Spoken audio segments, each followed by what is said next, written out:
बघितलं, आज 81 वर्षाचे झाले असताना सुद्धा भव्य दिव्य ह्या कार्यक्रमाचं ह्या ठिकाणी आयोजन केलं आणि मुंच्या माध्यमातून या संपूर्ण महिलांना व्यासपीठ मिळवून दिलं। आज ह्या ठिकाणी प्रत्येक महिला इथे संबोधित केल्या, प्रत्येक महिलांना एक व्यासपीठ मिळालं। त्या बाबूजींसाठी मी या ठिकाणी 4 लाईन डेडिकेट करते। आसमां के बुलंदी पर नाम हो आपका, आसमां के बुलंदी पर नाम हो आपका, चांद के धरती पर मुकाम हो आपका। आप रहते हैं छोटे से दुनिया में, मगर खुदा करे सारा जहां हो आपका, खुदा करे सारा जहां आपका। एवढा भव्य दिव्य व्यक्तिमत्व आज आपल्याला भारतीय जनता पक्षामध्ये मिळालं आणि ज्या भावांची संपूर्ण महिला आतुरतेने ज्या भावावर मनापासून प्रत्येक महिलेने प्रेम केलेलं आहे, त्या भावांचं म्हणजे सन्माननीय सुधीर भाऊंचं अवघ्या काही 5 मिनिटांमध्ये या ठिकाणी व्यासपीठावर आगमन होत आहे। त्या आपल्या सगळ्यांच्या लाडक्या भावासाठी मी ते 4 लाईन डेडिकेट करते। अरे खुलूस और प्यार से मोती लुटा के चलते हैं वो, खुलूस और प्यार से मोती लुटा के चलते हैं वो, सबको अपने गले से लगा कर चलते हैं वो। उनके बड़ेपन का अंदाज करे तो क्या करे, उनके बड़ेपन का अंदाज करे तो क्या करे, वो महान है मगर सर झुका कर चलते हैं वो, सर झुका कर चलते हो। असं व्यक्तिमत्व आज आम्हाला भारतीय जनता पक्षामध्ये मिळालं। त्या भावासाठी मी सगळ्यांना खरोखर मनापासून मला या ठिकाणी आनंद होत आहे। प्रत्येकीच्या खात्यामध्ये 3-3 हजार आले ना, आले कारण तुमचे चेहरे सांगत आहे। आणि मला तर म्हणे की विद्याताई आम्हाला 3,000 मिळाले, आम्हाला 3,000 मिळाले, जो आनंद वाटत होता प्रत्येक महिलांच्या चेहऱ्यावर, जो आनंद वाटत होता, म्हणजे आता भाऊ आम्हाला ओवाळणी देणार नाही, आता आम्ही भावाला ओवाळणी देणार। मी म्हटलं असं ओवाळणी देऊ द्या, जो आनंद वाटत होता, जे चेहऱ्याचा उत्साह वाटत होता, जल्लोष वाटत होता खरोखरच। कारण जे खटाखट आताच त्यांनी सांगितलं 8,500 येणार होते, परंतु कुणाच्याही खात्यामध्ये ते आले नाही, परंतु 3,000 मात्र प्रत्येक महिलेच्या खात्यामध्ये आले। जरी कुणाच्या खात्यामध्ये जरी नसल आले तरी सप्टेंबर महिन्यापर्यंत 3 महिन्यांचे पैसे तुमच्या खात्यामध्ये जमा होणार आहे। कारण काँग्रेसवाल्यांनी जो अपप्रचार केला होता की तुम्ही फार मारू नका, हे अफवा आहे, हे फक्त निवडणुकीपर्यंत आहे, हे खोटं आहे, निवडणूक झाल्यानंतर तुम्हाला पैसे येणार नाही। परंतु मी खरं सांगू का, काँग्रेसवाल्यांनीच ऑफिस फोडलं। जास्तीत जास्त फॉर्म जर भरले कोणी असेल तर काँग्रेसवाल्यांनीच भरले। आता ज्याच्या काँग्रेसवाल्या महिलांचे जे फॉर्म नव्हते आले, खरोखर जो लपू जात होते आणि पाहत होते की हिच्या खात्यात जमा आले नाही, कारण आम्ही BJP वाले त्याच्या मागे धावत नव्हतो की फॉर्म भरा, परंतु जास्तीत जास्त जर फॉर्म भरले असेल तर ते काँग्रेसवाल्यांचेच आहेत। माननीय नामदार साहेब म्हणजे विकासाचे झंझावात आहे। गेल्या 20-25 वर्षापासून चंद्रपूर बल्लाळच्या विधानसभा क्षेत्राची कायापालट करण्यामध्ये त्यांचा मोठा सिंहाचा वाटा आहे। आपल्या संपूर्ण जनतेचे मोठे भाग्य आहे की आपल्याला सुधीर भाऊंसारखं एक नेतृत्व लाभलं। अरे लोकांची निस्वार्थपणे कामे पार पाडताना कोणत्याही जातीचा, कोणत्याही पक्षाचा, कोणत्याही धर्माचा, कोणत्याही पंथाचा कधीच विचार केला नाही। आणि त्यांच्या ऑफिसमध्ये जर कोणी गेलं तर अपमानास्पद कधी वापस आलं नाही, हे त्यांच्यामधलं एक व्यक्तिमत्व होतं। जेव्हा एखादी जर महिला गेली तर ती काँग्रेसची हो का, ती राष्ट्रवादीची हो का, हा प्रश्न कधी त्या व्यक्तीने विचारला नाही, पण ती कोण्या अडचणीमध्ये आहे, ती कोण्या तब्येतीच्या तांत्रिक अडचणीमध्ये आहे, तिला काय पैशाची गरज आहे, फक्त तिला मदत करण्याचं काम मात्र सन्माननीय सुधीर भाऊंनी केलं।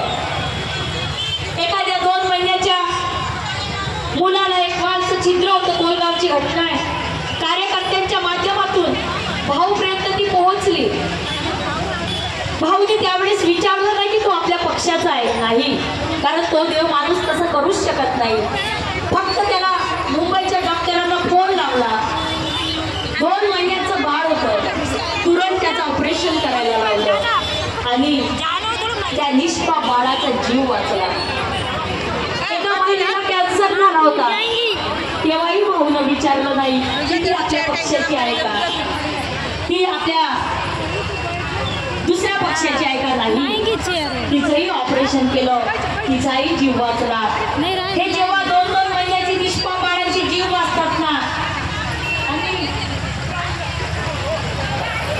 आणि त्यांच्या घरातून जो आशीर्वाद निघतो की भाऊ खरोखरच जर तुम्ही त्यावेळेस धावून नसता आला तर कदाचित माझ्या निष्पाप बाळांचा जीव वाचला नसता. हे जेव्हा आशीर्वाद निघतात ना, तेव्हा 2 लाखाहूनही जास्त मोलाचा आशीर्वाद असतो. कारण गाडगे बाबांनी सांगितलं, खरा देव जर बघायचा असेल तर तो माणसामध्ये बघायला, दगड धुंडामध्ये काय बघता.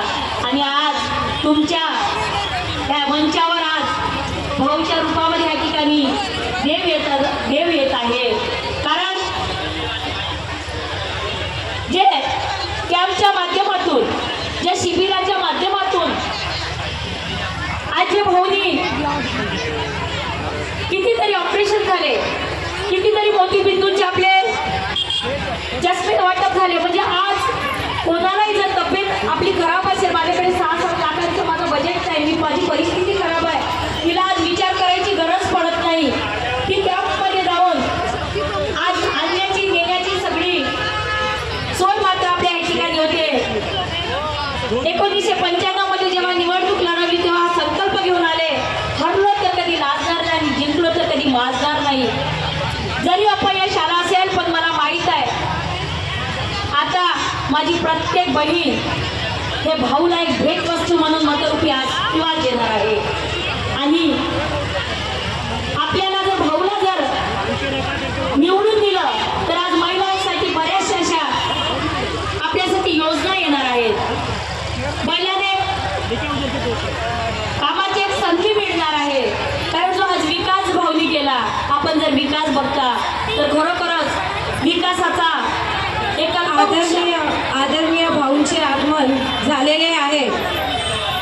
भारत माता की, भारत माता की जय. सुधीर भाऊ आगे बढ़ो, हम तुम्हारे साथ. सुधीर भाऊ आगे बढ़ो, हम तुम्हारे साथ. बोलो बोलो भारत माता की जय. भारत माता की.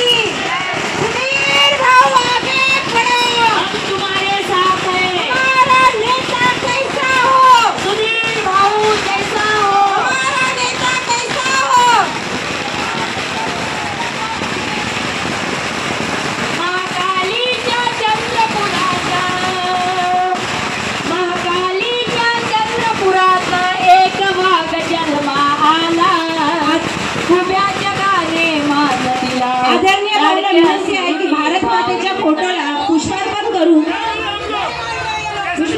पुष्पार्पण करतील. उभ्या जगाने मान दिला हो लाडक्या सुधीर भाऊना. वाटणिका गार्डन, सैनिक शाळा विसापुरात आणल्या भाऊनी. भारत माता की, भारत माता की. वंदे वंदे. आदरणीय सुधीर भाऊ तसेच चंदनसिंग चंदेजी तसेच जिल्ह्याचे अध्यक्ष हरीशभाई शर्माजी यांनी मंचावर स्थानापन्न व्हावे अशी मी विनंती करते.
सह्याद्रीचा सिंह